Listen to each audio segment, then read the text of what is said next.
Kansas. Please give a warm welcome to the Honorable Secretary of State, Michael R. Pompeo. Thank you. Thanks for the kind of Good morning, everyone. Good morning. Good morning.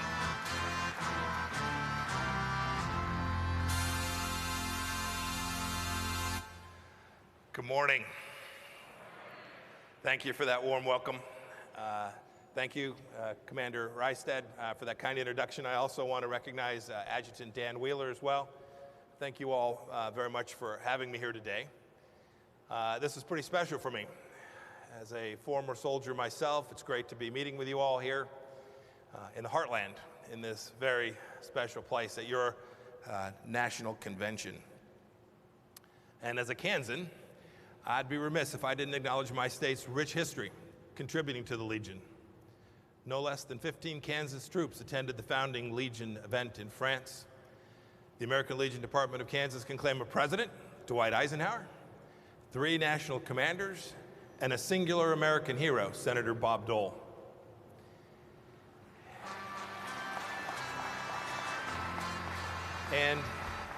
And your future's as bright as your past is glorious. There are nearly 25,000 Legionnaires who comprise the nearly 300 posts scattered all throughout. All corners of the Sunflower State are shaping America for years to come. And it's a peerless passion for service. I want to thank you. I think I figured out where Kansas is. As a proud member of Post 4, I'm still paying my dues and I missed steak night. You know, I'm proud of that service. I'm proud of the fact that I'm a member for a lot of reasons. It's because this is an enormously great organization. What it's done over the last 100 years to stand up for America's freedom and some of the core pillars of American life, the things that I work on every day as an American diplomat. You helped the Boy Scouts get going in 1919 and have supported them ever since. You lobbied for the creation of what would become the Department of Veterans Affairs. You pushed for the GI Bill during World War II. And I know younger vets are grateful to you for pushing for an even better GI Bill after 9/11. And not too long ago, you were a force behind President Trump's signing to make sure that veterans are cared for. And when they're cared for, those who are doing that work are held accountable. You should be very proud of that accomplishment. It's very simple. You have contributed mightily to proud American achievements. By doing so, your organization, each of you as individuals is a proud American achievement unto itself. In fact, America itself, the idea of America and her promise is at the core of everything that you do. I want to talk about that today because it's the preamble to your organization's constitution that says, quote, to foster and perpetuate a 100% Americanism, end of quote. As the Chicago Tribune reported back in 1919, Legionnaires adopted that very language unanimously and spontaneously as the watchword of this organization. And America is pretty darn important to you, as it is to me, and I want to tell you why, and I want to talk about Americanism today. I want to talk about what it means. Americanism means recognizing that America is an exceptional nation. We're the first nation founded on an idea that government's proper purpose is to protect unalienable rights for each and every human being. And Americanism means our love of individual liberty and human dignity sets us apart. It's not that these principles are unique to us, but we've shown a singular determination and courage in realizing them. Americanism in your founding and our founding means pride in our recipe to create human flourishing, the rule of law, representative government, property rights, things that we sometimes take for granted. As I travel around the world, I know that we should not. And of course, too, here in America, we cherish our right to bear arms. Whenever I talk about the Second Amendment, my wife reminds me of 2 things. 1, she has a concealed permit carry, and 2, that she's better at it than I am. You know, Americanism too means confidence in America's unique role in the world. I see that as America's most senior diplomat. It's guided by our founders' vision. So I'm honored to come before an audience that isn't going to get squeamish when I tell you that Americanism is something we must be proud of each and every day. You all know this. You all know this when you served. You felt it. You heard it. You saw it. You felt it, and so did I. You know, picture this. It's about 3:45 a.m. It's winter in a place called Bad Bernick, West Germany. It's winter time. It's cold. The phone rings. Second Lieutenant Pompeo grabs his gear. He runs to his car in what had to be below zero weather and drives like a bat out of hell towards headquarters. I mustered with B Troop, 1st Squadron, 2nd Armored Cavalry Regiment. Of course, as I'm driving to post, the questions race. Are we ready? Has the Soviet Union decided to move west? Or more likely, is this just a drill? It's got to be a drill, right? It was a tense moment, making sure my team was ready. But whether it was a drill or the real deal, my platoon was gonna do well. We knew exactly our team's mission. I knew when I arrived, I knew Staff Sergeant Naborowski would be there, ensuring that every tank headed straight to the quick reaction site to pick up its full basic load. I knew that my driver, an 18-year-old from Mississippi, would have made sure we had a full load of fuel and every bullet we could find. 1,000 tasks, all fully choreographed and endlessly drilled. American lethality, ready to move to battle positions along the East German border that frankly we could have found in our sleep. We had practiced so much. And you know, here's what's remarkable about that. You all know this. What's remarkable is that none of us in that platoon were constitutional scholars. None of us were professors. None of us were politicians, at least not then. We were 18, we were 22, we were 25. Staff Sergeant Naborowski might have been in his 30s. But we all, you all, in some piece of our warrior souls knew that we were serving because Americanism is great. Because Americanism is something worth defending. And that because we knew that Americanism is something we must be proud of.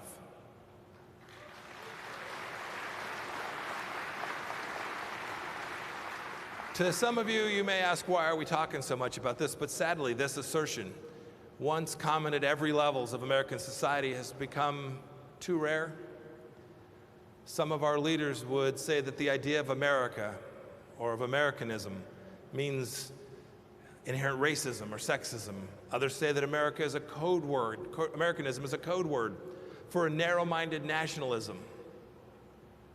Some even want us to reject the founding principles which have blessed us since 1776. They want to substitute our founders' words for something else. They'd like us to shun those founding principles, principles that were bestowed on us by God, codified in our Constitution, and properly taught in our school civics courses.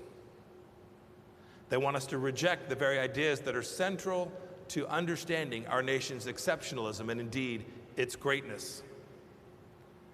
That can't happen, and I'm counting on you all to help me make sure that that never happens.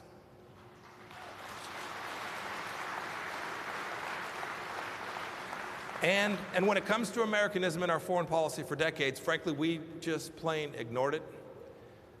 We didn't lead. We let the bureaucrats and international organizations lead us. We let our allies shun their responsibilities. We pretended our enemies were our friends, and sometimes, sadly, we even appeased them. But those days are over. No more. The Trump administration, you'll hear from the Vice President tomorrow, we've gotten back to the basics. As I said when I was in Cairo now a few months back, we're not going to apologize for America anymore.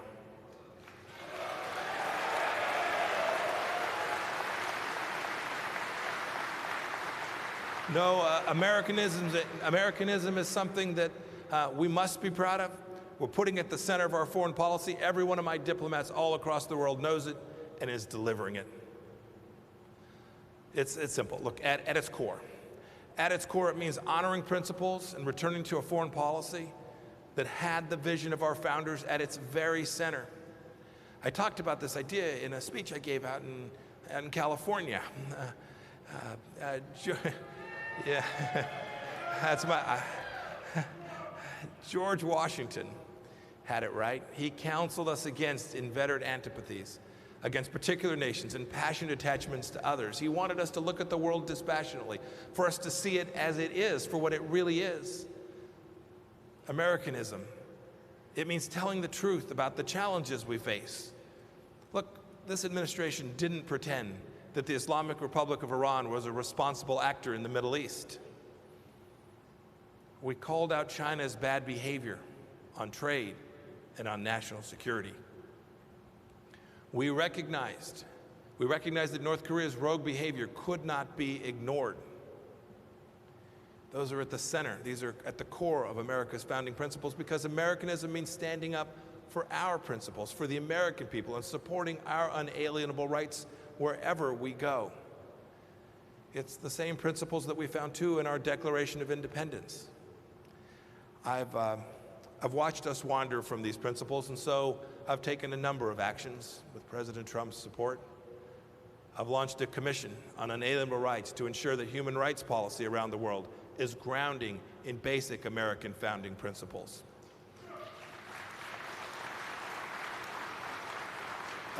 Americanism, too, means believing the right of people to choose their own leaders. We've now mobilized 54 other countries to support the Venezuelan people as they seek to restore democracy and prosperity in their country.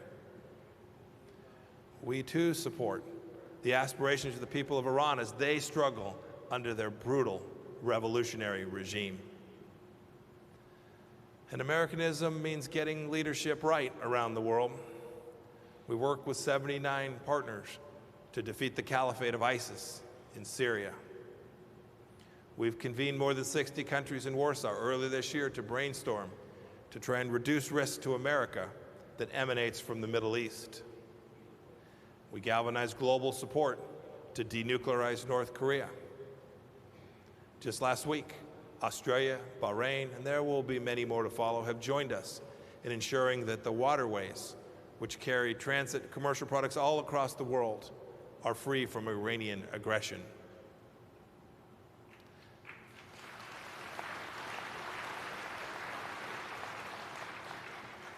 You know, Americanism means taking care of our own. We've stopped international courts. We've stopped international courts from prosecuting our service members. We've brought, it was an outrage. We've brought home dozens of Americans held hostage overseas, more than any other administration in modern history, and without paying any ransom.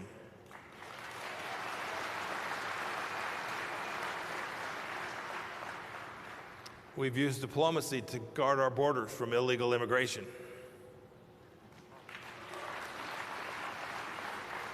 And speaking of taking care of our own, that includes those who gave all in combat as well. President Trump's Singapore summit with Chairman Kim produced the single largest return of service members remains from North Korea in decades. 55 boxes of great Americans.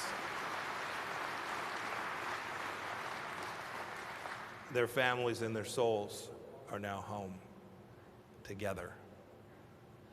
I know the significance of this to you, and the Trump administration is committed to making sure that every last American soldier buried on Korean soil comes home, and comes home soon.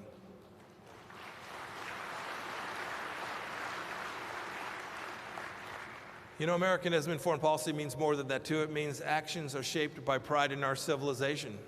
But I said earlier, it also means an awareness and frank assessment of our strategic goals, things we can do and things we ought not to do.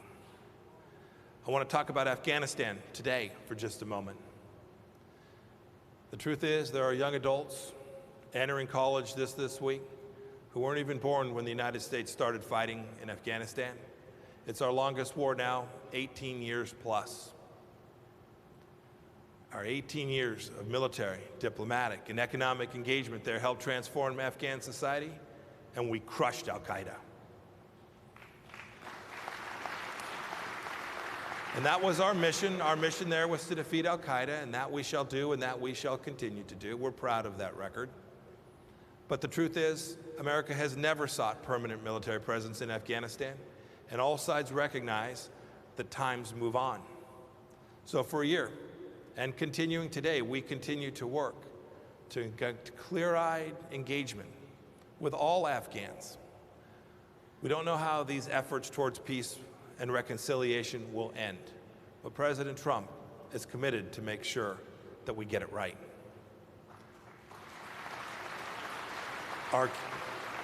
His clear guidance to me and to my military colleagues is this: we want to get our folks home as fast and in as large numbers as we can, and we want to make sure that never again is terror struck on the United States from that soil. I believe we can and will accomplish both of these, and we will honor your labors and your sacrifices in this fight.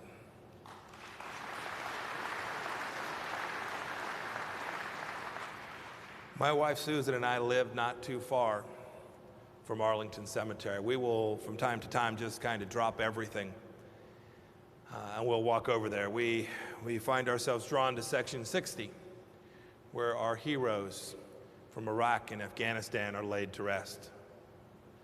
Those brave souls gave all for you and for me and for my family and for this country. They were the young ones who knew that Americanism is good.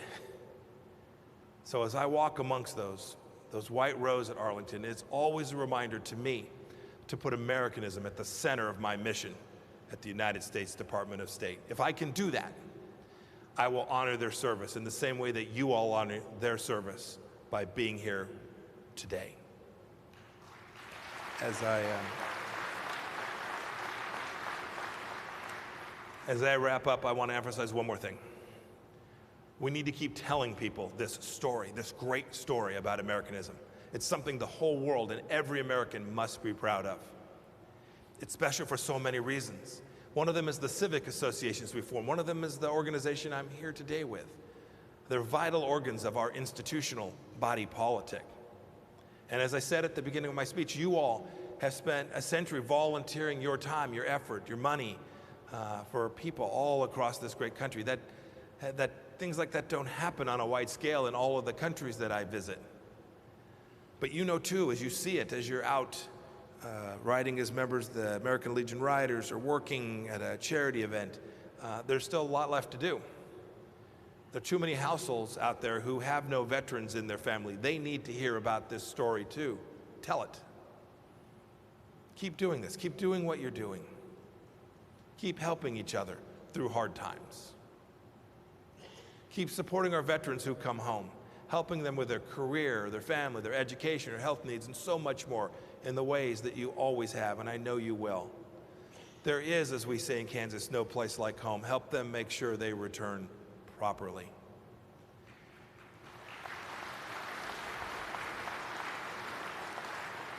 I would encourage you to continue to supporting all kinds of organizations, whether it's the baseball leagues or motorcycle rides, advocating for the proper care of the American flag, and everything else you do. And finally, and I suggested this earlier, every society, especially ours, one filled with so much greatness, it needs heroes. Tell young people your stories and the stories of others who served alongside of you. Because the only way that the next generation will be proud of Americanism is if we proudly teach it to them and we pass it along. Thank you for what you do. May God bless the American Legion. May God bless all of our veterans, and may God bless these great United States of America. Thank you all.